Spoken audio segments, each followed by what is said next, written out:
গোসল করার পদ্ধতি হলো, আপনার গোসল ফরজ হলে বাথরুমে গোসলখানায় গিয়ে সর্বপ্রথম আপনার শরীরের যে জায়গায় নাপাক লাগছে বা কাপড়ের যে জায়গায় নাপাক লাগছে সেই জায়গাটা কি করা, পরিষ্কার করে নেওয়া আগে। যদি আপনার জায়গাটা চিহ্নিত থাকে যে এই জায়গাটা নাপাক লাগছে, ওই জায়গাটা ধুয়ে ফেলান। এরপরে নামাজের জন্য যেভাবে আমি অজু করছি সেভাবে অজু করা। এরপরে অজু করা, হাতের কবজি ধোয়া, এরপরে কুলি করা, নাকে পানি দেওয়া, মুখ ধোয়া, হাতের ঘনে পর্যন্ত ধোয়া, মাথা মাসাজ করা, এরকম অজু করা। অজু করার পরে এবার আপনি গোসল করেন, সেটা শাওয়ার দিয়ে আপনি মাথার উপরে পানি ঢেলে হোক আর আপনার মগ দিয়া হোক, যেভাবে হোক আপনি গোসল করেন। গোসল করা শেষ হয়ে গেলে, গোসল করে যখন বের হয়ে যাবেন, তখন যাওয়ার আগ দিয়া ওই যে পাও দেওয়া বাকি আছে হুজুর, যাওয়ার আগ দিয়া পায়ের ওখানে পানি ঢেলে টাকনো পর্যন্ত পাও ধুয়ে ফেলেন, বাস গোসল হয়ে গেল। এর ভিতরে আপনার শরীরের প্রতিটি অঙ্গের প্রতিটি জায়গায় পানি পৌঁছানোর চেষ্টা করতে হবে। প্রকাশ্য অঙ্গ যেগুলো, নাভির প্যাচ থেকে নিয়ে, বগলের নিচ থেকে নিয়ে, আঙ্গুলের চিপা থেকে নিয়ে, প্রত্যেকটা জায়গায় যেন পানি যায়, সেজন্য সেখানে পানি পৌঁছানোর চেষ্টা করতে হবে। ডলার দরকার হলে ডলবে, যেভাবে ওখানে পানি পৌঁছাইতে হবে। কানের প্যাঁচের ভিতরে একেবারে গভীরে না, প্যাচগুলোর ভিতরে যেন পানি যায় সেদিকগুলো খেয়াল রাখতে হবে। কোনো একটি জায়গায় যদি শুকনা থাকে তাহলে কি হবে না, ফরজ গোসল হবে না। অতএব পরিপূর্ণ শরীর যাতে ধোয়া হয় সেদিকটা খেয়াল রাখতে হবে। নেল পালিশ ইত্যাদি বা কোনো রং টং ইত্যাদির কারণে যদি কোনো আবরণ থাকে শরীরের উপরে, তাহলে সেগুলো সরা নিতে হবে, তা না হলে কি হবে না, ফরজ গোসল আদায় হবে না। কথা, প্রথমে শরীর এবং কাপড় থেকে নাপাকগুলো ধুয়ে নেব, এরপরে অজু করব পূর্ণাঙ্গভাবে, পাও ধোয়া বাদে। এরপরে গোসল করব, আর বের হওয়ার সময় দোনো পাও টাকনো পর্যন্ত ধুয়ে তারপর বের হয়ে যাব। এই গোসলের সাথে আমার অজু হয়ে গেল। এই গোসলের পরে আর কি করার দরকার নাই, অজু করার দরকার নাই। অনেকে গোসল পরে অজু করেন, এটা কোনো প্রয়োজন নাই। তবে কেউ যদি গোসল করা অবস্থায় তার পেশাব চলে আসে, অনেকে আছে পানির স্পর্শ লাগলে পেশাব বেশি আসে, তো গোসল করা অবস্থায় যদি তিনি পেশাব করে দেন বা অজু ভঙ্গের কোনো কারণ তার ভিতরে আসে, তার বায়ু ছাড়লেন, তাহলে তো সেক্ষেত্রে অজু যেটা শুরুতে করছিল ওটা তো আর নাই, তাহলে তাকে আবার কি করতে হবে, নতুন করে গোসলের পরে অজু করতে হবে। এই হলো মোটামুটি ফরজ গোসলের পদ্ধতি। অবাক করা বিষয়, কিন্তু আমরা এখানে এতগুলো মানুষ সর্বোচ্চ এক সপ্তাহের ভিতরে বন্টন ক্রিয়া শেষ করেছেন, এরকম মানুষ এখানে হাত তোলার মতো আমরা সেভাবে পাইনি। এই বাংলাদেশের বড় বড় জমিদারেরা ছিল, তাদের বংশধরেরা এখন ভিক্ষা করে। অতএব ছেলে মেয়ের জন্য সম্পদ রেখে যাবেন, তসরুপ করবেন, বৈষম্য করবেন, বোনকে দিবেন না, ভাই হিসেবে সব আটকে রাখবেন কেন? আপনার ছেলে মেয়ের জন্যই সেই 2 নম্বরটা করবেন। এরা যেটা ধরে রাখবে তার গ্যারান্টিটা কি? এরা যে রাস্তা ভিক্ষার জন্য মানুষের সামনে হাত পাতবে না, গ্যারান্টিটা কি? আজ আমরা কথা বলবো অবহেলিত একটি ফরজ বিধান সম্পর্কে, যে ফরজ বিধানের অবহেলা এবং তার প্রতি অবজ্ঞা, এটা আমাদের সাবকন্টিনেন্টের মুসলমান সমাজের জন্য একটা লজ্জাজনক অধ্যায় বলতে পারি। কারণ ইসলামকে যারা প্র্যাকটিস করার চেষ্টা করি, ব্যক্তিগতভাবে জীবনের বিভিন্ন ধাপে বিভিন্ন ক্ষেত্রে আল্লাহ রাব্বুল আলামিনের বিধিবিধানগুলো মেনে চলার চেষ্টা যাদের মধ্যে আছে, এই ফরজ বিধানের অবহেলা তাদের মধ্যেও প্রকট। আর সেটি হলো বাবা মায়ের সম্পদে বোনের অধিকার, এটা আদায় করা ফরজ নাকি সুন্নাত? এটা কোনো নফল কাজ না, এটা ফরজ একটি কাজ। এই ফরজ কাজটা বাংলাদেশের সবচেয়ে বেশি গুণান্বিত হওয়া ফরজ কাজগুলোর মধ্যে থেকে একটি। বহু প্র্যাকটিসিং মুসলমান আছেন, আল্লাহর মেহেরবানিতে নবীর সুন্নাহ তার শরীরে তিনি ধারণ করেন, তিনি 5 ওয়াক্ত নামাজ পড়েন, মুখে নবী সাল্লাল্লাহু আলাইহি সাল্লাম নির্দেশিত দাঁড়ায় দাঁড়ায় নিজে সুশোভিত হয়েছেন, হজ উমরা সম্পাদন করেন, কোরআনে কারীমের তেলাওয়াত, দ্বীনি কাজ, মসজিদ মাদ্রাসা বিনির্মাণ, অনেক ভালো ভালো কাজের সাথে সংশ্লিষ্ট সম্পৃক্ত। কিন্তু এই একই মানুষ নিজের বাবা এবং মায়ের সম্পদে বোনের যে প্রাপ্য অধিকার, সেটা পাই পাই করে হিসাব সঠিকভাবে বুঝিয়ে দেন না। অন্যান্য ফরজের গুরুত্ব তার কাছে আছে, এমনকি তিনি কাউকে ঠকান না, কারণ হক মেরে খান না, পারতপক্ষে চিটারি বাটপারি করেন না। কিন্তু এই লোকটাও বাবা মায়ের সম্পদে বোনের হক যথাযথভাবে আদায় করে দেন না। এই না দেওয়ার অন্যতম একটা বড় কারণ হলো এর গুরুত্ব সম্পর্কে আমাদের অনেকেরই জানাশোনা সেরকম নেই, সচেতনতার অভাব। আমরা মনে করি ভাই বোন আমরাই অনেক খরচ খরচা করতে হয় বোনদের জন্য, ভাইদেরকে ছোট ভাই হয়ে বড় বোনের জন্য খরচ করতে হয়, আর বড় ভাই হলে তো কোনো কথাই নেই, বোনদের জন্য অনেক খরচ খরচা করতে হয়। আমরা মনে করি সেগুলো তো অ্যাডজাস্ট হয়ে যায়।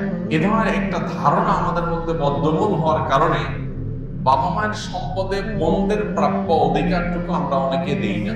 দ্বিতীয়ত না দেওয়ার আরেকটি কারণ হলো বোনদের তরফ থেকে এটার ব্যাপারে তেমন কোনো প্রেশার থাকে না।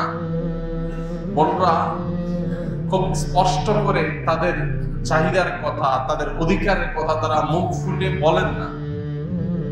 এর কারণে ভাইরা অনেকে ধরে নেন যে এই বিষয়ে বোধহয় তাদের তেমন কোনো দাবি দাওয়া নেই। তৃতীয়ত, অনেক ভাই আছেন যারা মনে করেন যে বোনদের আর কি বা তেমন পাবে,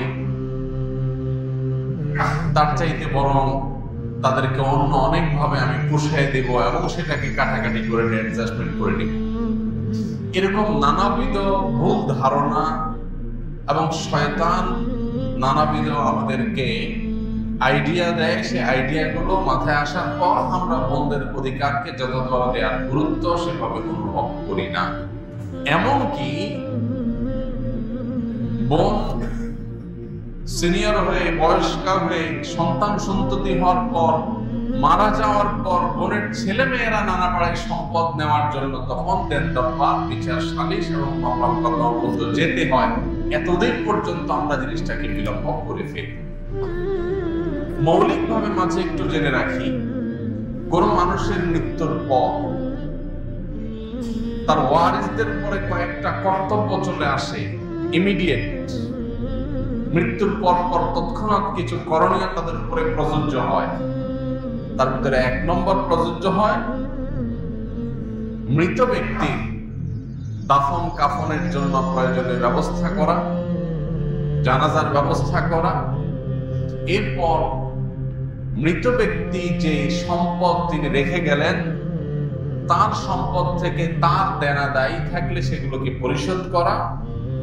এরপরে সবচেয়ে গুরুত্বপূর্ণ কাজ হয় তার সম্পদের অবশিষ্ট যেটা দেনা দায় পরিশোধ করার পর থাকে, সেটা তার ওয়ারিস, কোরআন যাদেরকে যতটুকু হিস্সা দিয়েছে তাদেরকে ততটুকু হিস্সা বুঝিয়ে দেওয়া, এটা কর্তব্য। আমাদের সমাজে এই জিনিসটাকে গড়িমসি করে লেট করা হয়, দেরি করা হয়। এত বেশি দেরি করা হয় যে শেষ পর্যন্ত এটার কোনো হদিস খুঁজে পাওয়া যায় না, কুল কেনা পাওয়া যায় না, অনেক দেরি হয়ে যায় এবং এটাকে আর স্মুথলি বন্টন করা ইজি থাকে না, সহজ থাকে না, এটা কঠিন হয়ে যায়, জটিল হয়ে যায়। এই যে বিলম্ব করা হয় এরও একটা কারণ আছে। সেই কারণটা হলো, অনেকে মনে করেন বাবা মা মাত্র দুনিয়া থেকে গেলেন, মাত্র লাশটা দাফন করে আসলাম, এখন যদি ভাই বোন সবাই মিলে আমরা বসে যাই যে বাবা মা কি রেখে গেলেন, দায় দেনা কি আছে না আছে সেটা পরিশোধ করলাম, ভালো কথা, কিন্তু বাকিটুকু আমরা নিজেরা কে কত পাবো বন্টন করার জন্য যদি বসে যাই, সমাজের মানুষ কি করবে? আমাদের সমাজ অনেক খারাপ কাজকে খারাপ মনে করে না, কিন্তু ভালো কাজকে খারাপ মনে করে। বাবা মার মৃত্যুর পর ভাই বোনরা বসে কি কি সম্পদ রেখে গেলেন, দায় দেনা কি আছে পরিশোধের ব্যবস্থা করে বাকি কি থাকলো সেটা আমরা কে কতটুকু পাবো এটাকে ক্রিস্টাল ক্লিয়ার, একবারে পরিষ্কার ভাবে পরস্পরের মধ্যে বন্টন করে নেওয়া, এটা তাদের উপরে ফরজ। এই ফরজ বিধানটাকে বিলম্ব করতে করতে 2-4 বছর নয় 2-4 যুগ আমরা পার করে দেই। এরপরে দেখা যায় যে আগের সে মেন্টালিটি আর থাকে না, এর মধ্যে বহু পানি গড়িয়ে যায় নদীতে, বহু সময় পার হয়, মন মানসিকতা পরিবর্তন হয়, প্রেক্ষাপট পরিবর্তন হয়। এরপরে আর চাইলেও আগের মতো যখন বন্টন করা যেত সেই বন্টন করার পথটা সেভাবে খোলা থাকে। আমরা এখানে যারা আছি, কয়জন বলতে পারবেন যে আমার বাবা বা আমার মায়ের মৃত্যুর পর, আমার পরিবারের কোন সদস্যের মৃত্যুর পর আমি 2-4-5 দিন 7 দিনের মধ্যেই তার সম্পদের বন্টনের কাজ শেষ করে ফেলেছি? এখানে কি কেউ আছেন? এখানে কেউ থাকলে এটা আমি দেখতে চাই যে রেশিওটা কিরকম। আমরা এখানে কয়েকশো মানুষ আছি, এর মধ্যে 2-4-5 জন কি আছেন যে এক সপ্তাহের মধ্যে বন্টন করে ফেলেছেন? থাকলে একটু হাতটা তুলে একটু দেখাবেন। অবাক করা বিষয় কিন্তু আমরা এখানে এতগুলো মানুষ সর্বোচ্চ এক সপ্তাহের ভিতরে বন্টন ক্রিয়া শেষ করেছেন, এরকম মানুষ এখানে হাত তোলার মতো আমরা সেভাবে পাইনি। এটা কিন্তু একটা ইন্ডিকেটর। আমি যে শুরুতে বলেছি অবহেলিত ফরজ, আমি যে শুরুতে বলেছি যে ফরজ সবচেয়ে বেশি বলন্টিত হচ্ছে, এই বিষয়টিকে প্রমাণ হলো এখন যে আমরা এখানে একজন মানুষও নাই যে বাবা মার মৃত্যুর পর এক সপ্তাহের ভিতরে বন্টন করেছে। আলহামদুলিল্লাহ অনেকের বাবা মা এখনো বেঁচে আছেন, স্ত্রী স্বামী বেঁচে আছেন, তাদের তো অপশনই আসেনি। কিন্তু যাদের আসছে তারা কয়জন এটা কাজ করেছে? করিনি আমরা বেশিরভাগ। ওই যে কেন করিনি? কারণ যখনই ভাই বোন মিলে বন্টন করতে বসবেন, এলাকার মানুষজন বলবে ছি ছি ছি, বাপটার লাশ দাফন করে এসে পারলো না, এখন তারা ভাগ বন্টনের জন্য বসে গেছে। কত খারাপ। আমাদের সমাজে কারোর প্রয়োজন হয়েছে, সে বিয়ে করেছে, এটা নিয়ে বহু লোক বহু কথা বলবে। একজনের স্ত্রী মারা গেছেন, বয়স হয়ে গেছে, সিনিয়র মানুষ 50-60-70 ঘরে চলে গেছে বয়স, তিনি আরেকটা বিয়ে করেছেন। ছুঁই ছুঁই রব পড়ে যায়, ফিস ফিস ফিস ফিস করে আলাপ আলোচনা শুরু হয়ে যায়। লোকটা কি খারাপ কাজ করেছেন না ভালো কাজ করেছেন? কিন্তু এটা নিয়ে সমালোচনা হয়। এই সমাজটাকে যদি আমরা পরিবর্তন না করতে পারি, তাহলে দিন দিন মানুষের অধিকারগুলো একটার পর একটা পায়ের নিচে পিষ্ট হতে থাকবে। আমাদেরকে সংগ্রাম চালাতে হবে। কেউ ফিসফিস করতে আসলে প্রতিবাদ জানাতে হবে, লোকটা কোনো অন্যায় করে নাই, কেন আপনি সমালোচনা করছেন, কেন এটাকে খারাপ ভাবে নিচ্ছেন? আমরা যখন ভালো কাজকে অ্যাপ্রিসিয়েট করবো না, তখন সমাজে ব্যভিচার হবে, অন্যায় হবে, অনাচার হবে, তলে তলে অনেক অপরাধ কর্ম হবে। প্রথমত এই ট্যাবু ভাঙতে হবে। বাবা মার মৃত্যুর পর দ্রুততম সময়ের মধ্যে সম্পদের বন্টন করা দোষের কোনো বিষয় নয়, বরং এটা ভালো বিষয়। কোন অর্থে ভালো? কারণ এটা যদি বিলম্ব করা হয়, তখন প্রপার বন্টনের পথ দিন দিন সুগম হবে না আরো কঠিন হবে? কঠিন হবে। একটা ভাই অবিবাহিত আছে, যদি আপনি 10 বছর 15 বছর 20 বছর লেট করেন, এর মধ্যে তার বিয়ে হবে, তার ছেলে মেয়ে হবে, তার ফ্যামিলির একটা আলাদা আইডিওলজি আছে, তাদের চিন্তাধারা আছে, মন মানসিকতা আছে, সেটার প্রভাব পড়বে। কারোর গায়ের জোর বাড়বে, সেই গায়ের জোর দখল করার প্রবণতা বাড়বে। যদি মৃত্যুর পরপর বন্টন করা হয়, সবার মন মানসিকতাও নরম থাকে, আল্লাহর ভয়ও থাকে, যথাযথভাবে বন্টন করার পথটা তুলনামূলকভাবে ইজি থাকে। কিন্তু না, আমাদের দেশে জমি জমা নিয়ে যত ভেজাল হয়, বিশেষ করে গ্রামে, এই ভেজালগুলো সব হয় ঈদের বন্ধে। কখন হয়? ঈদের বন্ধে। ঢাকা থেকে, চিটাগাং থেকে, বিদেশ থেকে, বিভিন্ন বিভাগীয় জেলা শহর থেকে ছুটিতে গ্রামে ঈদ কাটাতে যায়। ঈদের দিনটা কোন রকম ঠিক মতো চলে, ঈদের নামাজ পড়ে আসে, সেমাই চিনি খায় টায়, সবার বাসায় যাওয়া আসা করে, ওকে। এরপরে 2 দিন 3 দিন চলে নরমাল জমি জমা নিয়ে গন্ডগোল। ভাইরা আমার, এই একটা জায়গায় আমাদেরকে বড় ধরনের সংশোধনী আনতে হবে যে কোন মানুষের মৃত্যুর পর তার পরিত্যক্ত সম্পদ থেকে তার কাফন দাফনের ব্যবস্থা করার পর, ধার দেনা পরিশোধ করার পর অবশিষ্ট সম্পদ অনতি বিলম্বে ওয়ারিসদের মধ্যে বন্টন করে দিতে হবে। আল্লাহ আমাদেরকে তৌফিক দান করুন। আমরা যদি সচেতন হই, সমাজটাকে সচেতন করবার উদ্যোগ গ্রহণ করি, ইনশাআল্লাহ বহু অনাচারের পথ বন্ধ হয়ে যাবে। এই ক্ষেত্রে আমি যেটা বলছিলাম, বোনদের হক এটা আদায় করার ক্ষেত্রে যে গড়িমসি করা হয়, এর অন্যতম কারণ হলো যে দেরি করা হয়, এরপরে অনেক দিন হয়ে যায়, ততক্ষণে আসলে আর ওই আগের মতো মানসিকতা এবং সেরকম পরিবেশ পরিস্থিতি প্রেক্ষাপট আর থাকে না, দেরি হয়ে যায়। এই জন্য এই জিনিসটা আমাদের করা উচিত হবে না। এবং বিশেষ করে অন্যান্য ওয়ারিসদের হক কম বেশি দেওয়া হয়। 2 জন ভাই থাকলে তারা নিজেরা ঠিকই ভাগ বন্টন করেন, একটা মিলমিশের মধ্যে, একটা বোঝাপড়ার মধ্যে তারা আসেন। যেই লোকটা বঞ্চিত থাকে পরিবারের বাপের বা মায়ের সম্পদের মধ্যে, তার নাম হলো বোন। ভাইরা মা, এক্ষেত্রে একটা খোঁড়া যুক্তি শয়তান আমাদের মনের মধ্যে তৈরি করে দেয়, সেটা হলো বোনকে বিয়ে দিতে অনেক টাকা খরচ হয়েছে, কয়েক লাখ টাকা খরচ হয়েছে। অনেক বাবা জীবদ্দশায় এগুলো মিটমাট করে দেয়, মেয়েদেরকে বলে দেখো মা, তোমার বিয়েতে তো অনেক টাকা খরচ হয়েছে, অনেক মানুষ খাওয়াইতে হয়েছে, বাজার সদাই করতে হয়েছে, অনেক জিনিসপত্র যৌতুক দিতে হয়েছে, স্বর্ণ গহনা কিনতে হয়েছে, তো তুমি আর দায় দাবি রাখিও না। এটা অনেক মা অনেক বাবা বলেন, খুবই গর্হিত এবং জঘন্য একটা কাজ।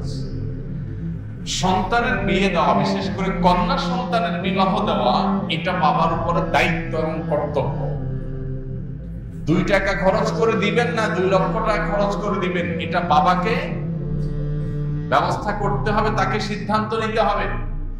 আপনি যদি আপনার প্রত্যেকটা সম্পদে আপনার সন্তান হিসাবে তার যে অধিকার আল্লাহ তাআলা দিয়েছেন, সেই অধিকারকে যদি আপনি এখান থেকে কাটছাট করেন এবং এখান থেকে যদি আপনি অ্যাডজাস্টমেন্টে যান এবং এখান থেকে যদি আপনি যোগ বিয়োগ করেন, প্লাস মাইনাস করেন, তাহলে এটা হবে আপনার তার প্রতি অবিচার এবং জুলুম। বাবা হয়েছেন দেখে, মা হয়েছেন দেখে সন্তানের প্রতি জুলুম করবেন, এত সহজ না। প্রত্যেকটা মানুষের বিচার হবে কিয়ামতের ময়দানে। সন্তান হিসেবে বাবার হক নষ্ট করলে যেরকম বিচার হবে, বাবা হিসেবে সন্তানের হক নষ্ট করলে তার বিচারও। অনেক বাবা মা আছেন মনে করেন আমি তো বাবা, আমি তো মা, যা খুশি তা করবো। জি না, আপনি সন্তানদের মধ্যে যদি বৈষম্য করেন, অবিচার করেন, জুলুম করেন, কিয়ামতের ময়দানে অবশ্যই আল্লাহর কাছে আপনাকে জবাবদিহি করতে হবে। এই জন্য ভাইরা আমার, আল্লাহ যাদেরকে ছেলে মেয়ে দিয়েছেন, খবরদার মেয়েদের হক থেকে বঞ্চিত করার জন্য তাদের পেছনে খরচ করেছেন, এই যুক্তিতে তাদেরকে যদি আপনি কনভিন্স করেন এবং তারা মুখ দিয়ে যদি বলেও ঠিক আছে বাবা, তারপরে এটা উচিত হবে না, এটা অন্যায় হবে এবং কিয়ামতের ময়দানে আপনাকে আসামির কাঠগড়ায় দাঁড়াতে হতে পারে। বরং আপনি অভিভাবক হিসাবে আপনার কর্তব্য হলো সন্তানদেরকে ওসিয়ত করে যাওয়া যে খবরদার, আমার মৃত্যুর পর আমার সম্পদ থেকে তোমরা ভাই বোন কোরআন বর্ণিত হিস্সা অনুযায়ী তোমরা বন্টন করে নিবা, কোন প্রকার হেরফের করবা না, গায়ের জোর খাটাবা না, বৈষম্য করবা না, জুলুম করবা না, কারণ হক মেরে খাবে না। এই ওসিয়ত যদি আপনি করে যান, এরপর যদি সন্তানরা দুশ্মন করে, তাদের মধ্যে কেউ জুলুম করে, একজন আরেকজনকে ঠকায়, আল্লাহর কাছে আপনি অভিভাবক হিসাবে আপনার দায় অন্তত থাকবে না যদি আপনি ওসিয়তটা আপনি করেন। অতএব আমরা চেষ্টা করব তো ইনশাআল্লাহ সন্তানদেরকে সেই মানসিকতা দিয়ে আমরা গড়ে তুলব। ভাইরা আমার, অনেক বাবা মা নিজেই এই অনাচারের পথ ওপেন করে যান, একজনকে বাড়াই দিয়ে আরেকজনকে কমায় দিয়া আগে থেকে বলে যান যে তুমি দায় দাবি করিও না, তুমি এটা নিয়ে ঝামেলা করিও না, তুমি মেনে নিও। সন্তান হিসাবে লজ্জায় পড়ে নানা কারণে বাবা মার মুখের উপরে কথা বলতে পারে না, বাবার সম্পদ, বাবার সাথে কি ঝগড়া করবো, মেনে নেয়, কিন্তু না, এটা করা উচিত হবে না। দেখুন আল্লাহ রাব্বুল আলামিন মিরাজ সম্পর্কে কোরআনে কারিমে নন-স্টপ বিধিবিধান দিয়েছে। সবচেয়ে দীর্ঘতম কোরআনের যে আয়াতগুলো আছে, সবচেয়ে বড় আয়াতগুলো আছে, সে আয়াতগুলোর মধ্যে থেকে অন্যতম আয়াত হলো মিরাজের আয়াত, অর্থাৎ কোন মানুষের মৃত্যুর পর তার পরিত্যক্ত সম্পদ বন্টনের আয়াত। কেন এত বড় আয়াত? ইউসিকুমুল্লাহু ফি আওলাদিকুম লিযযাকারি মিসলু হাজ্জিল উনসায়াইন, একটা বড় আয়াত। মিরাজ সম্পর্কে কোরআনের সবচেয়ে দীর্ঘতম আয়াতগুলোর মধ্যে থেকে মিরাজের আয়াতগুলো কেন বড়? মৌলিকভাবে মিরাজের কয়েকটা বেশ বড় বড় আয়াত কেন আছে? কারণ মানুষের মৃত্যুর পর তার সম্পদ বন্টনের বিষয়টা এত গুরুত্বপূর্ণ যে আল্লাহ রাব্বুল আলামিন এই বিষয়ে কথা বলে একদম শেষ করে তারপরে ফুল স্টপ দিয়েছেন। তার আগে দেন কথা শেষ করে যে এই হারে যাকে যতটুকু দিতে বলা হয়েছে তাকে ততটুকু দিবা। শেষে এসে আয়াতের শেষে এসে আল্লাহ কি বলেছেন খুবই গুরুত্বপূর্ণ এবং আমাদের জন্য তাৎপর্যপূর্ণ। আল্লাহ বলেছেন আবাহুকুম ওয়া আবনাহুকুম, আবাহুকুম ওয়া আবনাহুকুম লা তাদরুনা আইয়ুহুম আকরাবু লাকুম নাফআ। প্রত্যেকটা সম্পদ বন্টনের ক্ষেত্রে যে তসরুফ করা হয়, যে হেরফের করা হয়, যে বৈষম্য করা হয়, যে জুলুম করা হয়, এটা কেন করা হয়? বাপে মনে করে, মায়ের মনে করে অমুক সন্তানকে বেশি দিয়ে দিলে আমার লাভ হবে, অমুকে দিয়ে দিলে আমার ক্ষতি হবে। মেয়েদের বন্টন করার ক্ষেত্রে একটা মানসিকতা থাকে যে মেয়েদেরকে দিলে তো পরের বাড়িতে চলে যাবে, এটা তো মেয়ের জামাই পাবে, আরেক বাড়িতে চলে যাবে, তারা তো জমি বিক্রি করে নিয়ে যাবে। ছেলেকে দিলে তো আমারই থাকবে। শত শত দৃষ্টান্ত, শত শত নজির আপনার আশেপাশে আপনি দেখবেন। এইরকম চিন্তা করা মানুষটা শেষ পর্যন্ত ছেলের উপর নির্ভরশীল হয় না, মেয়ের উপর, জামাইয়ের উপর নির্ভরশীল হতে হয়েছে। আছে না এরকম? যে বাপকে ছেলেরা দেখে নাই, ওই মেয়ে ঠিকই বাপ ছাড়া পাগল হয়ে গেছে, বুঝে নেই। হেরামা, স্বামীর সাথে ঝগড়া লাগলে মেয়েরা বাপ মার পক্ষ নেয়, আর ছেলেরা বউয়ের সাথে ঝগড়া লাগলে মা বাবার সাথে ঝগড়া করে। ঠিক না বেঠিক? মেয়ে কিন্তু তার স্বামীর সাথে ফাইট করে কার হয়ে? বাপ মার হয়ে। আর ছেলে বাপ মার সাথে ফাইট করে কার হয়ে? বউয়ের হয়ে। এটা সব ক্ষেত্রে হয় তা বলছি না, বেশিরভাগ ক্ষেত্রে হয়। তো আল্লাহ বলছেন আবাউকুম ওয়া আবনাকুম লা তাদরুনা আইয়ুহুম আকরাবু লাকুম নাফআ।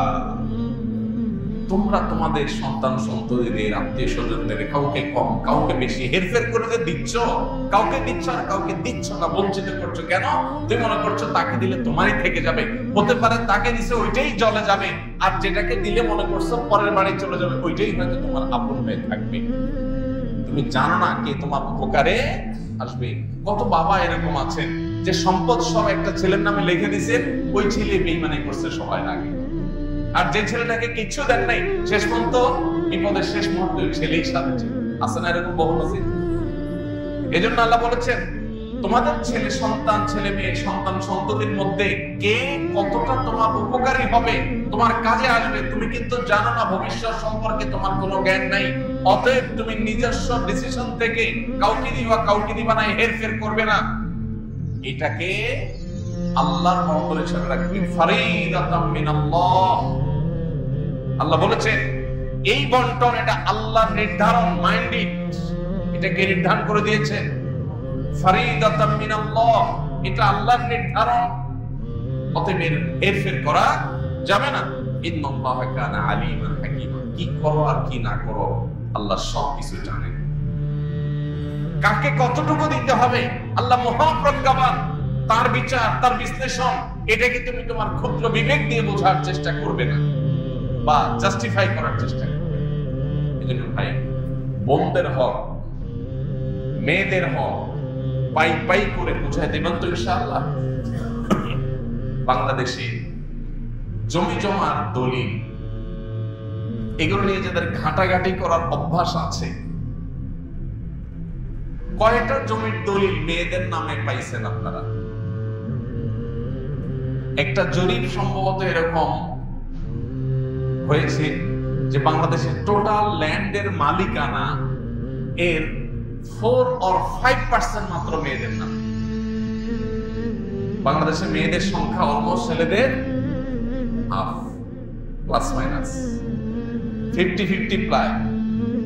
তাহলে জমি জমার মালিকানা, অন্তত দলিল আপনি পরিমাণের বেশি পেতে পারেন, দলিল তো দুজনের দুইটা হবে, কিন্তু মাত্র 4 or 5% জমি মেয়েদের নাম, আর বাকি 95% ছেলেদের নামে। কত বড় জুলুম, কত বড় অবিচার এই দেশে প্রতিষ্ঠিত হয়ে আছে। আমরা নিজেকে ভালো মুসলমান মনে করি, হাজী সাহেব মনে করি, আলেম সাহেব মনে করি।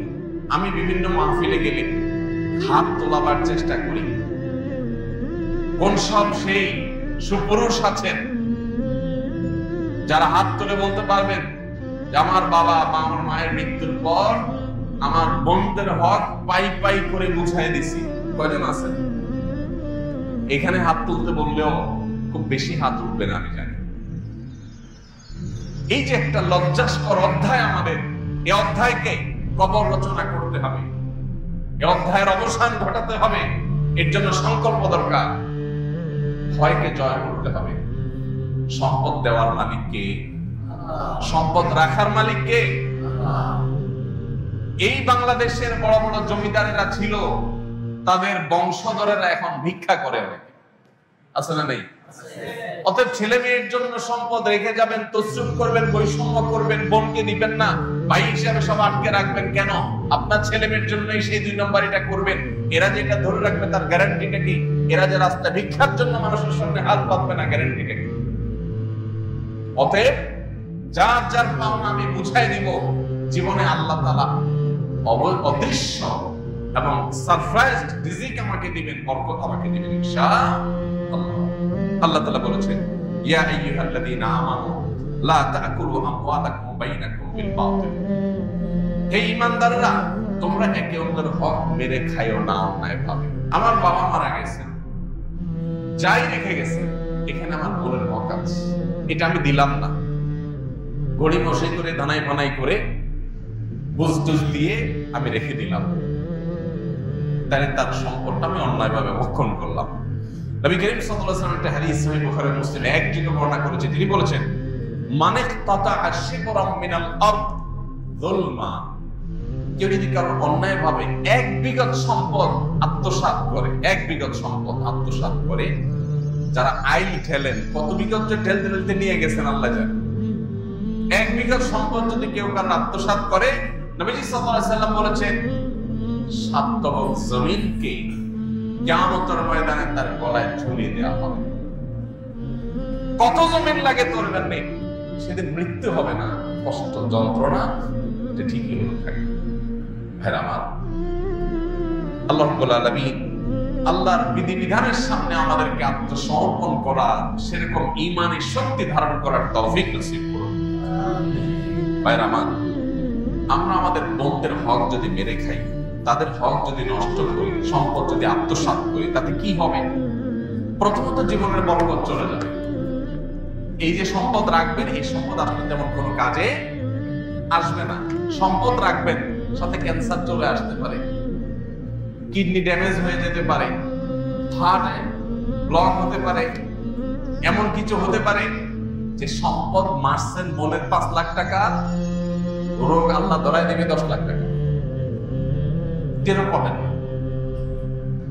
দ্বিতীয়ত, এটা সাধারণ হারাম না, আত্মীয়তার বন্ধন ছিন্ন করার হারাম। আত্মীয়তার বন্ধন ছিন্ন করার হারামটা এটা আরো জঘন্য হারাম। এর পাশাপাশি আরেকটা বিষয় থাকে এখানে, সেটা হলো যে কখনো কখনো বন্যা হয়তো ছোট থাকে, এতিম হলে সেক্ষেত্রে এতিমের হক মেরে খাওয়ার আরেকটা গুনাহ এখানে যুক্ত হয়, কতগুলো অপরাধ এখানে যুক্ত হয়। আর এই জন্যই আল্লাহর ভয় অন্তরে লালন করতে হবে। নবী সাল্লাল্লাহু আলাইহি ওয়াসাল্লাম বলেছেন, লা ইয়ারবু লাহমুন নাবাতা মিন সুহতিন, কারোর শরীর যদি হারাম উপার্জন দ্বারা গঠিত হয়, ফান্নারু আওলা বিহি, তাহলে জাহান্নামের আগুন সেই শরীরের জন্য অধিকতর উপযুক্ত। এই হারাম উপার্জনকারী ব্যক্তির দোয়া কবুল হয় না, ইবাদত কবুল হয় না, আমল কবুল হয় না, নেক আমল কবুল হয় না, আল্লাহর কাছে সে দায়ী হিসাবে থাকে। আল্লাহ রাব্বুল আলামিন আমাদের সবাইকে সতর্ক এবং সচেতন থাকার তৌফিক দান করুন। আমরা সবাই দায়িত্বশীল হব তো ইনশাআল্লাহ। বন্ধের হক না দেওয়ার ক্ষেত্রে একটা খোলা যুক্তির কথা বলেছি যে তাদেরকে বিয়ে দেওয়া হয়েছে, অনেক টাকা খরচ হয়েছে। বাবা থাকলে বাবার দায়িত্ব, বাবা যদি মারা যান বিয়ে দেওয়ার দায়িত্ব কার? আপনি দায়িত্ব পালন করেছেন, কোন অনুকম্পা অনুগ্রহ করেন নাই যে ওইটাকে কাটাকাটি করবেন। অর্থাৎ বিয়েতে যে টাকা গেছে ওই টাকা আপনি কাটাকাটি করে সম্পদ দিবেন না সেখান থেকে, না, এটা করার সুযোগ নেই। এক। দ্বিতীয়ত, আমাদের সমাজে অনেক বড় বড় কুসংস্কার আছে সংক্রান্ত। এর ভিতরে মেয়েদের হক মেরে খাওয়ার জন্য ছেলেরা একটা কুসংস্কার বানাইছে, সেটা হলো বাবার বাড়ির হক নিলে এটা সয় না। শুনছেন আপনারা? মানে বাটপারি এই লেভেলের সম্ভব? আপনি চিন্তা করেন, একই বাবার সম্পদ ছেলে সব আগলে ধরে রাখবে, ভোগ করবে, তার সইবে, কোনো অসুবিধা নেই। বোনদের বেলায় এটা বলা হয় মেয়েরা বাবার পায়ের হক নিতে হয় না। বাবার হক নিলে কি হয়? এটা সয় না, ধ্বংস হয়ে যাবে সব। এটা রেখে যাও, এটা আমার কাজে লাগবে। কত নম্বরের বাটপারে চিন্তা করে, কত বড় ডাহা মিথ্যা কথা। ডক্টর খন্দকার আব্দুল্লাহ জাহাঙ্গীর রহমানের কাছে প্রশ্ন করা হয়েছিল, কোন ভাই যদি বোনের হক মেরে খায় বাবার সম্পদে, তাহলে বোন তার বিরুদ্ধে মামলা মোকদ্দমা করে বিচার বসিয়ে এটা আদায় করাটা উচিত হবে কিনা, নাকি মাফ করে দেওয়া উত্তম? ডক্টর আব্দুল্লাহ জাহাঙ্গীর রহমাল্লাহ বলেছেন তার বিরুদ্ধে মামলা মোকদ্দমা করে আদায় করাটা উত্তম। কেন উত্তম? বলেন যে বোন যতই মুখ দিয়া বলুক তার মনে কষ্ট থাকবে, এখানে আরো মানুষের হক জড়িত আছে। মামলা মোকদ্দমা করে যেভাবে হোক জোর জবরদস্তি করে যদি নিজস্ব হকটা আদায় করতে পারে, তাহলে এই ভাইটা কিয়ামতের দিন পাকড়াও থেকে বেঁচে যাবে, এটা তার উপকার। এই জন্য ভাই, বাবার বাড়ির হক মেয়েরা নিলে তাদের সয় না, এই ডাহা মিথ্যা কথার বিরুদ্ধে আমাদের সংগ্রাম করতে হবে। দ্বিতীয়ত, আমাদের সমাজে মেয়েরা বাবা মায়ের হক নিয়ে গেলে এটাকে অনেকে খারাপ চোখে দেখে, মনে করে যে আরে এটা কোনো কথা হলো। মেয়েরাও হেজিটেশন করে নিতে চায় না, কারণ বিয়ের পর স্বামীর সংসার করতে চলে যায় শ্বশুর বাড়িতে, কিন্তু তার নাইটা পোতা আছে তো বাবার বাড়িতে, যার কারণে বাবার মায়ের প্রতি টানটা ঠিকই থাকে। বিয়ের পর 30 বছর 40 বছর 50 বছর পার হওয়ার পরেও বার্ধক্য এসে গেলেও তখনও মনে চায় একটু বাবার বাড়িতে যাই, একটু ঘুরে। তো যদি হক নিয়ে আসি তাহলে কোন মুখে সেখানে আবার যাবো, এরকম একটা ব্যাপারও থাকে। এবং সাধারণত আমাদের সমাজে কোন মেয়ে বাবার বাড়ি থেকে হক টক নিয়ে গেলে, জমি জমা সব বোঝা নিয়ে গেলে, সে আসলে অনেক ছোট লোক ভাই আছে যারা মনে করে যে এখন আর সে কেন আসবে, বাগিনারা কেন আসবে, বোন কেন আসবে। যতদিন হক নেয় না ততদিন বোন আসলে মোরগ জবাই হয়, গরুর গোশত দিয়ে কিনে বাজার করে রান্না করে খাওয়া হয়, কারণ হক আছে। আর হক নিয়ে গেছে তখন মনে হয় পর হয়ে গেছে, এখন পর্যন্ত তার আসার কোনো রাইট নেই। পরিষ্কার জেনে রাখা দরকার, ভাই এবং বোনের সম্পর্ক কি শুধু সম্পদকে কেন্দ্র করে? অতএব বোন যদি তার প্রাপ্য হক বুঝিয়ে নেয়, তারপরও মৃত্যু পর্যন্ত এই বোনের সাথে সুসম্পর্ক বজায় রাখতে হবে। এবং বাবার বাড়িতে, ভাইয়ের বাড়িতে বেড়াইতে আসার অধিকার বোনের ঠিকই থাকবে, আবার ভাইয়েরও কর্তব্য থাকবে বোনের বাড়িতে গিয়ে বেড়ানো এবং তাকে দেখা, খোঁজ খবর নেওয়া। এটার সাথে সম্পদ দেওয়া নেওয়ার কোনো সম্পর্ক নাই। অতএব এই কুসংস্কারের উপর আমাদেরকে আঘাত করতে হবে যে কোনোভাবেই এই কুসংস্কার থাকা চলবে না। ভাইয়ের হক থেকে বা বাপের হক থেকে, সম্পদ থেকে বোন সম্পদ নিয়ে গেলে সেই বোন, সেই মেয়ে আর বাপের বাড়িতে আসতে পারে না, এটা সঠিক কথা নয়। বরং সম্পদ নিয়ে গেলেও আসতে পারবে, সম্পদ থাকার মধ্যে তো অবশ্যই আসতে পারবে, বলাই ভালো। এই জন্য ভাই, এই কুসংস্কারটা আমাদের দূর করতে হবে। অনেক ক্ষেত্রে দেখা যায় একটা সিন ক্রিয়েট করা হয়। কিরকম সিন ক্রিয়েট করা হয়? মেয়েদের সম্পদ মারার ক্ষেত্রে দুইটা সিন ক্রিয়েট হয় সাধারণত। একটা হয় বাসর ঘরে, মহর দেয়ার মেলায় আসলে ফুসলায়া ফাসলায়া, মেয়েরা লাজুক প্রকৃতির হয়। বাঙালি মেয়ে, মুসলিম মেয়ে আরো বেশি লাজুক হয়, যত ধার্মিক তত লাজুক হয়। এই জন্য বাসর ঘরে ফুসলায়া ফাসলায়া, দেখো মহর তো 10 লাখ 1 টাকা ধরছে মুরব্বীরা, তা আমার তো দেওয়ার সামর্থ্য নেই, আমি ইনশাআল্লাহ একটু সামনের মাসে বা 1 বছরের মধ্যেই সর্বোচ্চ আমি ব্রিটেনে চলে যাবো, সৌদি আরব চলে যাবো। কত 10 লাখ হবে, সবই তো তোমার। বউ তখন বেচারি শরমে পড়ে বলে যে আরে কি বলেন এই সময়, আমার কোনো দায় দাবি নেই। এগুলা এই যে মুখে না দাবি আদায় করলে সিন ক্রিয়েট করে, একটা পরিবেশ ক্রিয়েট করে, এটা হলো আরেক বাটপারি। আপনার বিয়ে করতে বলছে কি? মহরের টাকা জোগাড় করার মতো ক্ষমতা না থাকবে। এটা তো লজ্জার কথা যে বাসর রাতে আপনি বোর কাছে টাকার জন্য মাপ চাইতেছেন। মেয়েরা যদি শরীয়তের মাসালা ভালো করে বুঝতো তো বলতে, খবরদার, মহানা পরিশোধের আগে কোনো আওয়াজ নাই, কোনো আলাপ নেই, আগে পরিশোধ করো। তারা তো জানে না শরীয়ত তাদেরকে কি অধিকার দিয়েছে। আরেকটা বাটপারি হয় বাবার মৃত্যুর পর, মায়ের মৃত্যুর পর বন্ধুদেরকে দাওয়াত দেয় ভাইয়েরা, বাগিনা বাগিনী এবং জামাই সমেত। এরপরে কবজি ডুবাই খাওয়ায়, মুরগি, হাঁস, কলিজা, গরু গোস্ত, মাছ ফ্রাই, ভুনা, বিভিন্ন আইটেমের খাওয়ায়া এরপরে শাড়ি, লুঙ্গি, কাপড় চোপড় দিয়া এরপরে আওয়াজ ওঠে, আলাপ ওঠে, নাটক শুরু হয়।